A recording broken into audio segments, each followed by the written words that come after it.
ഉക്രൈനിൽ ഇന്നലെ റഷ്യ വളരെ വലിയൊരു എയർ സ്ട്രൈക്ക്, മിസൈൽ സ്ട്രൈക്ക് നടത്തിയെന്ന് അവസാന വീഡിയോയിലൂടെ ഞാൻ പറഞ്ഞിരുന്നു.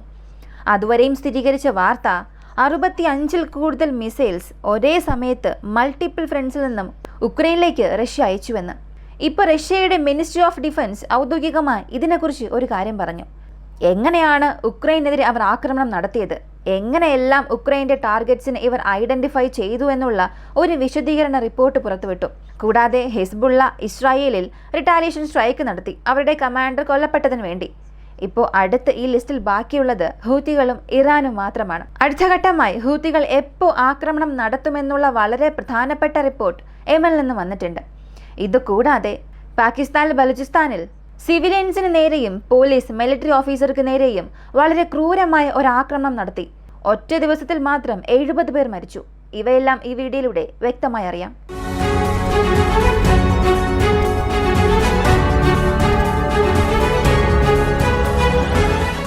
ഉക്രൈനിൽ ഏകദേശം 6 മാസത്തിനു ശേഷം റഷ്യ ഒരു കോർഡിനേറ്റഡ് മിസൈൽ സ്ട്രൈക്ക് നടത്തി. ഇതിനെ കോർഡിനേറ്റഡ് മിസൈൽ സ്ട്രൈക്ക് എന്ന് പറയാൻ കാരണം, പൊതുവെ റഷ്യ ഉക്രൈൻ യുദ്ധത്തിൽ കഴിഞ്ഞ കുറേ ദിവസമായി നടക്കുന്നത് റഷ്യയ്ക്കുള്ളിൽ കിൻസൽ ഹൈപ്പർസോണിക് മിസൈൽസ് മിഗ് വിമാനങ്ങൾ ഉപയോഗിച്ച് ലോഞ്ച് ചെയ്യുക, അതുമല്ലെങ്കിൽ ലാൻഡ് ബേസ്ഡ് ഇസ്കാന്ദർ ബാലിസ്റ്റിക് മിസൈൽസ് ഉക്രൈനിലേക്ക് റഷ്യയിൽ നിന്നും ലോഞ്ച് ചെയ്യുക. ഇങ്ങനെയായിരുന്നു ഈ ഒരു യുദ്ധം കഴിഞ്ഞ 4-5 മാസമായി നടന്നുകൊണ്ടിരുന്നത്.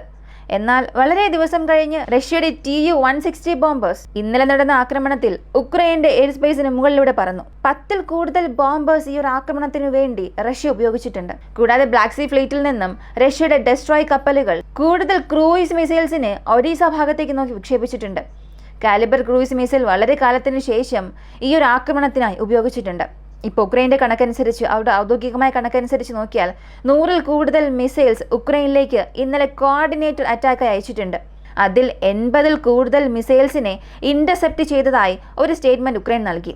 കൂടാതെ സെലൻസ്കി അവരുടെ ട്വിറ്റർ പേജിൽ കൂടുതൽ ആയുധങ്ങൾ ആവശ്യമാണ്, വീണ്ടും കൂടുതൽ air defence system missiles, air defence system units ആവശ്യമാണ് എന്ന് അവരുടെ ഒരു ആവശ്യം ഉന്നയിച്ചിട്ടുണ്ട്.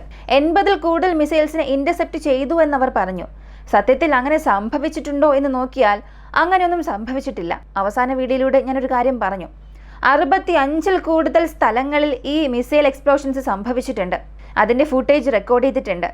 അപ്പോൾ കൂടുതൽ നാശനഷ്ടങ്ങൾ ഈ ഒരു ആക്രമണം കാരണം ഉക്രൈന് സംഭവിച്ചിട്ടുണ്ട്. ഇതുകൂടാതെ ഒരു കോർഡിനേറ്റഡ് മൾട്ടി ഫ്രണ്ട് ഡ്രോൺ അറ്റാക്കും പല ഭാഗങ്ങളിൽ നിന്നും റഷ്യ ഉക്രൈനിലേക്ക് ഒറ്റ ദിവസത്തിൽ നടത്തി. അപ്പോൾ ഉക്രൈനെ സംബന്ധിച്ച് സാരമായ നാശനഷ്ടങ്ങൾ സംഭവിച്ചിട്ടുണ്ട്. അവരുടെ പവർ ഗ്രിഡും വാട്ടർ സപ്ലൈ നെറ്റ്വർക്കിലും ഒരു ആക്രമണം റഷ്യ നടത്തിയിട്ടുണ്ട്. ഒരുപാട് സ്ഥലങ്ങളിൽ ഇപ്പോഴും കറണ്ട് തിരികെ വന്നിട്ടില്ല. ഒരുപാട് ഇലക്ട്രിക് പവർ സ്റ്റേഷൻസ് റഷ്യയുടെ ഈ ഒരു ആക്രമണം കാരണം ലക്ഷ്യമിട്ട് നശിപ്പിക്കപ്പെട്ടിട്ടുണ്ട്. ഇങ്ങനെ ഒരു വശത്ത് പോയിക്കൊണ്ടിരിക്കുമ്പോൾ ബെലറസും അവരുടെ കൂടുതലായി ഒരു 1500 സൈനികർ വരെയും ഉക്രൈന്റെ ബോർഡറിൽ കൊണ്ടുവന്ന് നിർത്തിയിട്ടുണ്ട്. ഉക്രൈനും ആവശ്യമില്ലാതെ ബെലറസിനെ ചൊറിഞ്ഞുകൊണ്ടിരിക്കുകയാണ്. ബോർഡറിൽ ആവശ്യമില്ലാത്ത ചില നുഴഞ്ഞുകയറ്റം ഉക്രൈൻ ചെയ്യുന്നുണ്ട്. ഇത് ഇങ്ങനെ തുടർന്നു പോയാൽ തീർച്ചയായും ഉക്രൈൻ അതിനുള്ള ഫലം അനുഭവിക്കുമെന്ന ഒരു മുന്നറിയിപ്പും ബെലറസ് നൽകിയിട്ടുണ്ട്. ഇപ്പോൾ ഈ മിസൈൽ സ്ട്രൈക്ക് എല്ലാം നടന്ന് അവസാനിച്ചു. പതിവ് പോലെ ഇങ്ങനെ ഒരു കോർഡിനേറ്റഡ് മിസൈൽ ഡ്രോൺ ആക്രമണം ഉക്രൈനിൽ നടക്കുമ്പോൾ പോളണ്ട് അകത്തേക്ക് വരണം. കാരണം റഷ്യയുടെ ഒരു ഹൈപ്പർസോണിക് മിസൈൽ അല്ലെങ്കിൽ റഷ്യയുടെ ഒരു ഡ്രോൺ വന്നു എന്ന് ഇടയ്ക്കിടയ്ക്ക് പോളണ്ട് പറയാറുണ്ട്.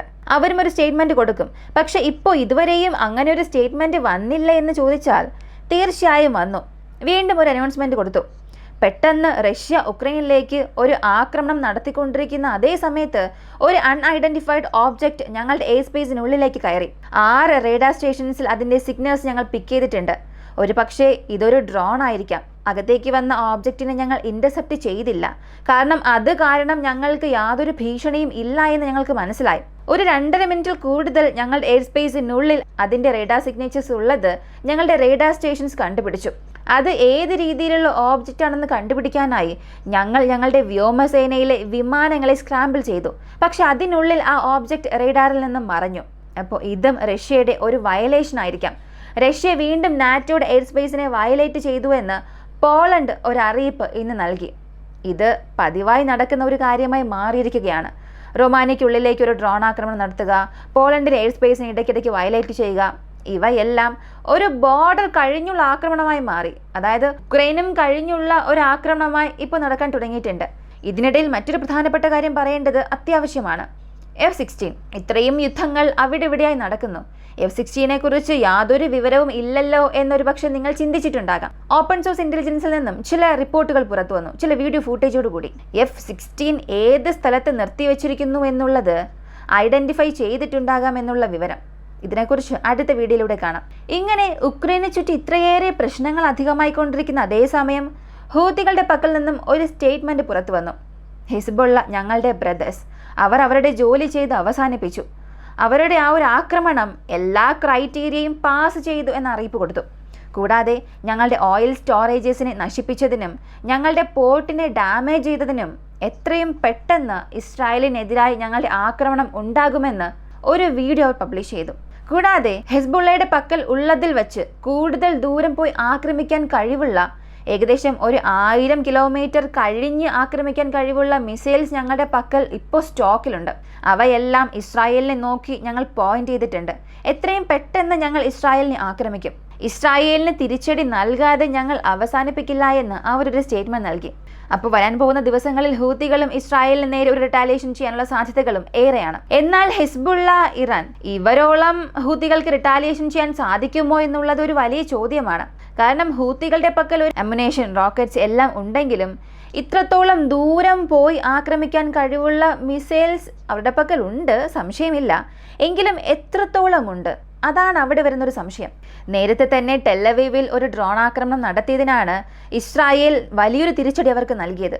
അവരുടെ പോർട്ടിന് എത്രത്തോളം ഡാമേജ് നൽകി എന്നുള്ളത് ലോകത്തിന് തന്നെ അറിയാവുന്ന കാര്യമാണ്. അപ്പോൾ ഹൂത്തികൾ ഈ സമയത്ത് വീണ്ടും ഒരു ആക്രമണം നടത്തിയാൽ, അല്ലെങ്കിൽ ഹൂത്തികൾ ഇറാനുമായി ചേർന്ന് ഒരു ആക്രമണം നടത്തിയാൽ തീർച്ചയായും രണ്ടുപേർക്കുമുള്ള പ്രശ്നങ്ങൾ വീണ്ടും അധികമാകും. ഈ ഹിസ്ബുള്ളയുടെ ഇപ്പോഴത്തെ ആക്രമണത്തെക്കുറിച്ചാണ് ഒരുപാട് പേർ സംസാരിക്കാൻ തുടങ്ങിയിരിക്കുന്നത്.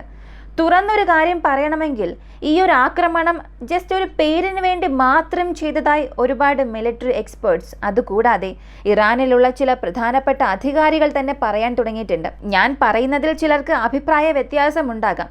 നിങ്ങൾക്ക് ഏത് മീഡിയ വേണമെങ്കിലും നോക്കാം. മിഡിൽ ഈസ്റ്റിനെ സംബന്ധിക്കുന്ന അറേബ്യൻ മീഡിയ ആയാലും, അല്ലെങ്കിൽ മറ്റു പല ഇറാനെ സംബന്ധിക്കുന്ന ചില നെറ്റ്വർക്ക് എടുത്ത് നോക്കിയാലും മനസ്സിലാക്കാൻ കഴിയും. ഈ ഹെസ്ബുള്ളയുടെ ആക്രമണം ഇറാനെ സാറ്റിസ്ഫൈ ചെയ്തിട്ടില്ല. കൂടാതെ ഹെസ്ബുള്ളയ്ക്ക് ഫേവറായിട്ടുള്ള ഒരുപാട് സംഘടനകൾക്കും ഈ ഒരു ആക്രമണം ഒരു സംതൃപ്തി നൽകിയിട്ടില്ല എന്നുള്ളതാണ് സത്യം. ഇപ്പോൾ ഈ ഹൂത്തികളുടെ പക്കൽ നിന്ന് വന്നിട്ടുള്ള ഈ ഒരു സ്റ്റേറ്റ്മെന്റിൽ അടുത്ത ഇസ്രായേലിനും ഇവർക്കും നടുവിലുള്ള പ്രശ്നത്തിന്റെ ഒരു പ്രാധാന്യത്തെ തുറന്നു കാട്ടിയിട്ടുണ്ട്. മിഡിൽ ഈസ്റ്റിൽ ഇത്രത്തോളം പ്രശ്നങ്ങൾ പോയിക്കൊണ്ടിരിക്കുന്നു. റഷ്യ ഉക്രൈൻ യുദ്ധം ഒരു ഭാഗത്ത് വളരെ തീവ്രമായി പോയിക്കൊണ്ടിരിക്കുന്നു. ഈ സമയത്ത് പാകിസ്ഥാനിൽ ഇന്നലെ ഒറ്റ ദിവസത്തിൽ പല സ്ഥലങ്ങളിലായി നടത്തിയ ആക്രമണത്തിൽ ബലോച്ച് ലിബറേഷൻ ആർമി BLA നടത്തിയ അറ്റാക്കിൽ 70-ൽ കൂടുതൽ പേർ കൊല്ലപ്പെട്ടിട്ടുണ്ട്. ഇതിൽ 15 സൈനിക ഉദ്യോഗസ്ഥർ, 4 പോലീസ് ഓഫീസറുമുണ്ട്. മൊത്തം 19 ഓഫീസേഴ്സ് മരിച്ചു. ഈ ആക്രമണം നടന്നത് ലെസ്ബെല്ല ഡിസ്ട്രിക്റ്റിലുള്ള ബെല്ല ടൗണിൽ. ഈ സൈനിക അധികാരികൾ വന്നുകൊണ്ടിരിക്കുന്ന വഴി തടഞ്ഞു നിർത്തി അവരെ ചുറ്റി വളഞ്ഞ് ഈ ബലോച്ച് ലിബറേഷൻ ആർമിയിലെ ആളുകൾ നടത്തിയ ആക്രമണത്തിൽ ആ സ്ഥലത്ത് ഒരു 19 പേർ വരെയും മരിച്ചു. ഇത് ഓഫീസേഴ്സിന്റെ മരണനിരക്ക് മാത്രമാണ്. അതുപോലെ പാകിസ്ഥാനിലെ ജനങ്ങളെ സംബന്ധിച്ച് മുസ്ഖിൽ ഡിസ്ട്രിക്റ്റിൽ 35 വാഹനങ്ങളെ തടഞ്ഞു നിർത്തുകയും ആ വാഹനങ്ങളിൽ തീയിടുകയും ചെയ്തു. അതിൽ വന്ന ആളുകൾക്ക് നേരെ നിറയൊഴിച്ചതിൽ 23 വ്യക്തികൾ ആ സംഭവ സ്ഥലത്ത് തന്നെ മരിച്ചു. ഖലാറ്റ് ഭാഗത്ത് ഇതേ ബലോച്ച് ലിബറേഷൻ ആർമിയിലുള്ളവർ ഒരു 10 പേരെ വെടിവെച്ചു കൊന്നു. ഈ 10 പേരിൽ 5 പോലീസ് ഓഫീസേഴ്സുമുണ്ട്. 5 പേരാണ് സാധാരണ ജനങ്ങൾ. അതേസമയം ബോലാൻ ഭാഗത്തുള്ള ഒരു റെയിൽവേ ബ്രിഡ്ജ് ബോംബ് ഉപയോഗിച്ച് മുഴുവനായും തകർത്തു. ഈ ആക്രമണം നടന്നതിന് ശേഷം ആ ചുറ്റുമുള്ള ഭാഗങ്ങളിൽ നടന്ന വെടിവയ്പിൽ കൂടുതൽ ആളുകൾ മരിച്ചിരിക്കാനുള്ള സാധ്യതയുള്ളതായും പറയുന്നു. അപ്പോൾ ഇവയെല്ലാം ചേർത്ത് വെച്ച് നോക്കുമ്പോൾ ഒറ്റ ദിവസത്തിൽ 70-ൽ കൂടുതൽ വ്യക്തികൾ പാകിസ്ഥാൻ ബലോച്ചിൽ മാത്രം മരിച്ചിട്ടുണ്ട്. വളരെ കാലമായി ബലോച്ച് ലിബറേഷൻ ആർമി ഇങ്ങനെ വലിയ വാർത്തകളൊന്നും നമ്മൾ കേട്ടില്ല. അതിന് കാരണം പാകിസ്ഥാനുള്ളിൽ തന്നെ ഒരുപാട് പ്രശ്നങ്ങൾ പോയിക്കൊണ്ടിരിക്കുന്നുണ്ട്. പാകിസ്ഥാൻ ഇപ്പോൾ ചെയ്യാൻ തുടങ്ങിയത് റഷ്യയുടെ പക്കൽ ഒരുപാട് രഹസ്യ ചർച്ചകൾ നടത്താൻ തുടങ്ങി. ചില മാസങ്ങൾക്ക് മുൻപ് റഷ്യയിൽ നിന്നും ഒരു വലിയ ക്രൂഡ് ഓയിൽ ഷിപ്പ് പാകിസ്ഥാൻ ആവശ്യമായ എമർജൻസി ഓയിൽ നൽകാനായി വന്നിട്ടുണ്ട്. അതുപോലെ വീണ്ടും വരാൻ പോകുന്ന ദിവസങ്ങളിൽ കൂടുതൽ ഓയിൽ ഞങ്ങൾക്ക് വേണം, വീണ്ടും കൂടുതൽ LNG ഗ്യാസ് വേണമെന്ന് ഒരു വലിയ ആവശ്യം പാകിസ്ഥാൻ റഷ്യയോട് ആവശ്യപ്പെട്ടിട്ടുണ്ട്. അതിനെക്കുറിച്ചുള്ള ചർച്ചകളും ഈ 2 നാടുകൾക്കും ഇടയിൽ പ്രധാനമായും പോയിക്കൊണ്ടിരിക്കുന്നുണ്ട്. അതേസമയം ബലൂചിസ്ഥാനിൽ പാകിസ്ഥാനുള്ള തലവേദന തുടങ്ങിയിട്ടുണ്ട്. പ്രധാനമായും ചുർബത്തിലുള്ള മിലിറ്ററി ക്യാമ്പിൽ ഓവർനൈറ്റിൽ ഒരു വലിയ അറ്റംപ്റ്റ് നടത്തി അവിടെയുള്ള ആർമി ഫൈറ്റേഴ്സ് എല്ലാവരെയും കൊന്നിട്ട് രാത്രി മുഴുവനും അതിനെ അവരുടെ നിയന്ത്രണത്തിലാക്കി. ഇപ്പോൾ എത്ര തന്നെ പാകിസ്ഥാന്റെ ആർമി അതിനെ തിരികെ പിടിച്ചാലും നടക്കുന്ന ഈ സംഭവങ്ങൾ എന്നത് ബലൂചിസ്ഥാനിൽ നടക്കുന്ന സംഘർഷം ലോകത്തിന് കാണിച്ചു കൊടുത്തിട്ടുണ്ട്. കാരണം ബലോച്ച് ലിബറേഷൻ ആർമി വളരെ കാലമായി ബലോച്ചിന്റെ സ്വാതന്ത്ര്യത്തിനു വേണ്ടി പോരാടുന്നവരാണ്. അവരൊരു വലിയ പോരാളികളാണ്. പ്രധാനമായും ചൈനയെ എതിർത്ത് ഇവരുടെ പ്രതിഷേധം വീണ്ടും അധികമാകാൻ തുടങ്ങിയിട്ടുണ്ട്. ഇതിനിടയിൽ ഇറാനിൽ നിന്നും ഒമിൻ സൂസൈ drones, one way attack drones ഇപ്പൊ നോർത്ത് കൊറിയയ്ക്ക് നൽകിയിട്ടുണ്ട്. നോർത്ത് കൊറിയ അവരുടെ നാട്ടിൽ ഇത് ഉൽപ്പാദിപ്പിക്കാനും തീരുമാനിച്ചിട്ടുണ്ട്. നോർത്ത് കൊറിയ പ്രസിഡന്റ് കിം ജോങ്ങിന്റെ നേതൃത്വത്തിൽ ഇവയെല്ലാം ടെസ്റ്റ് ചെയ്യുകയും അതിന്റെ ടാർഗറ്റ്സ് അത് കൃത്യതയോടുകൂടി ആക്രമിക്കുന്ന വീഡിയോ എല്ലാം പബ്ലിഷ് ചെയ്തിട്ടുണ്ട്. ഇങ്ങനെ എല്ലാവരും അവരുടെ അലൈസിനെ ടൈറ്റ് ചെയ്യാൻ തുടങ്ങിയിട്ടുണ്ട്. നിങ്ങളൊരു കാര്യം ശ്രദ്ധിച്ചാൽ മനസ്സിലാകും. ഇന്ത്യയുടെ പ്രധാനമന്ത്രി റഷ്യയിലേക്ക് പോയപ്പോൾ അതിനുള്ള എതിർപ്പുകൾ ഇന്ത്യയിലേക്ക് വന്നിട്ടുണ്ടായിരുന്നു. അതേ ഇന്ത്യൻ പ്രധാനമന്ത്രി ഉക്രൈനിലേക്ക് പോയപ്പോൾ റഷ്യ പാകിസ്ഥാനുമായുള്ള ഒരു ചർച്ച നടത്തുന്നു. 2 ദിവസം മുൻപ് വരെയും ഇങ്ങനെ യാതൊരു വാർത്തകളും വന്നിട്ടില്ല.